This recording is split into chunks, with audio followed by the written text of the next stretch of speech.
महाराज जी, नाम जप करने पर भी हमें अपना प्रारब्ध भोगना ही पड़ेगा।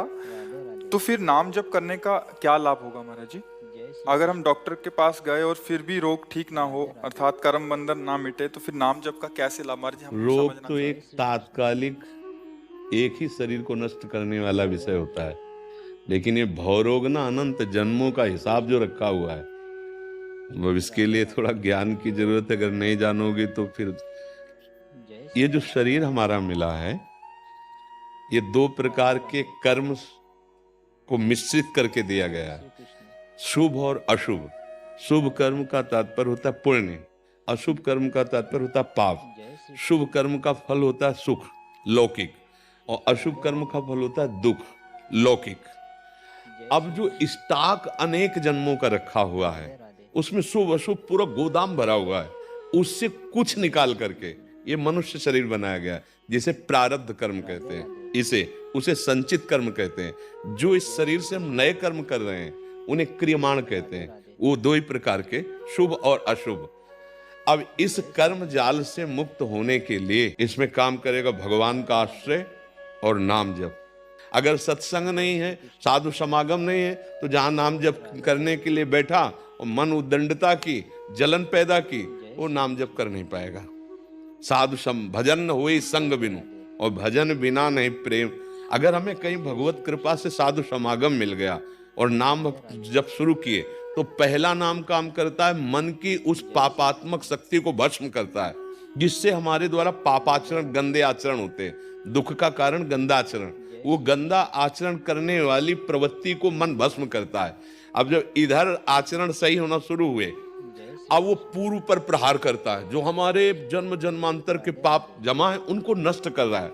अब जो क्रियमाण हो रहे हैं, क्योंकि मन की पाप वासना भस्म हो रही, तो अब अच्छे हो रहे हैं, जगत मंगल के लिए हो रहे हैं, शुभ हो रहे हैं। जो हमारा प्रारब्ध आया है, उसको जैसे 100 थप्पड़ लगने हैं तो 2 लगेंगे, 98 क्षमा हो जाएंगे, पर लगेंगे, क्योंकि उसका रचना हो चुकी, प्रारब्ध की रचना हो। तो ये रोग भव रोग है, ये कोई जुकाम बुखार वाला नहीं है। और वो भी जब तक तुम्हारे सुकृत हैं तब तक वो काम करेगी औषधि, नहीं तो वर्षों खाते रहो बिल्कुल काम नहीं करेगी, तुम्हें भोगना पड़ेगा उसको। डॉक्टर की हिम्मत नहीं है कि तुम्हें ऐसे नहीं। हाँ, अगर पुण्य काम कर गया और पाप नष्ट हो गया तो 2 ही दिन में ठीक हो जाएगा, 15 दिन में ठीक हो जाएगा, नहीं पूरे जीवन भोगना पड़ेगा। अब भजन से हमें क्या लाभ मिला? हमारे सारे संचित खत्म हो गए। क्रियमाण मतलब जो नए हैं वो बुरे नहीं है, जिससे मुझे बंधन प्राप्त हो, और ये मेरा आखिरी जन्म है इस संसार चक्र से, अब आखिरी। तो जो हिसाब है फटाफट 100 को एक थप्पड़ में निपटाया जा रहा है, फटाफट निपटा के वो मालिक अपने पास बुला रहा है हमको।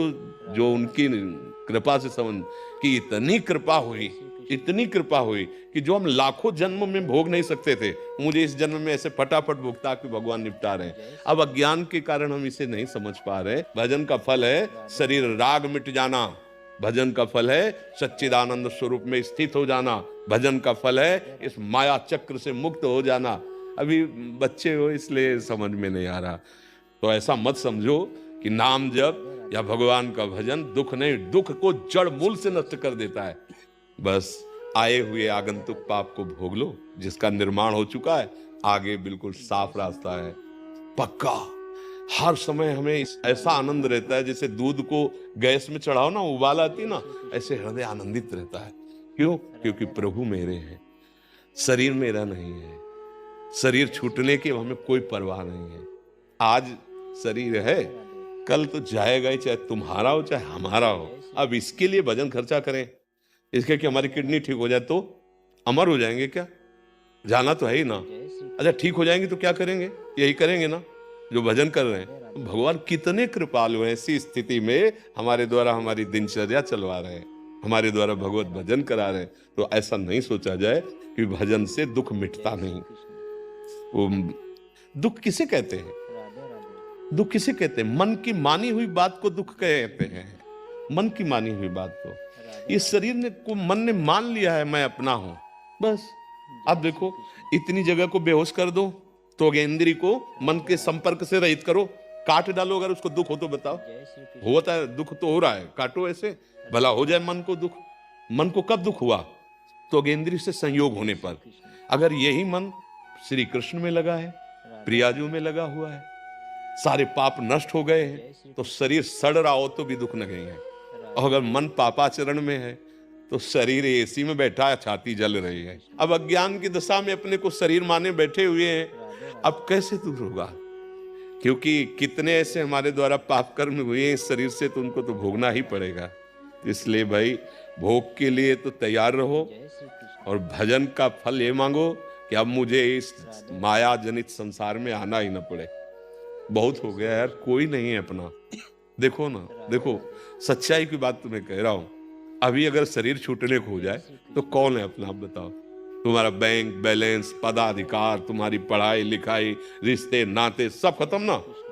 अकेले आप उड़ोगे ना, अकेले यहां से जाओगे। अब आपके साथ वही कर्म रह गए जो फिर आपको जन्म देंगे, फिर वही पढ़ाई लिखाई, फिर वही पद, फिर मरो, फिर। तो कम से कम विचार करो, एक कार्य तो ऐसा करके जाओ जिससे हमको इस संसार में ना आना पड़े। बिल्कुल बात सच है। दुख किसको कहते हैं? दुख समझो, दुख कहते हैं मन की कल्पना को।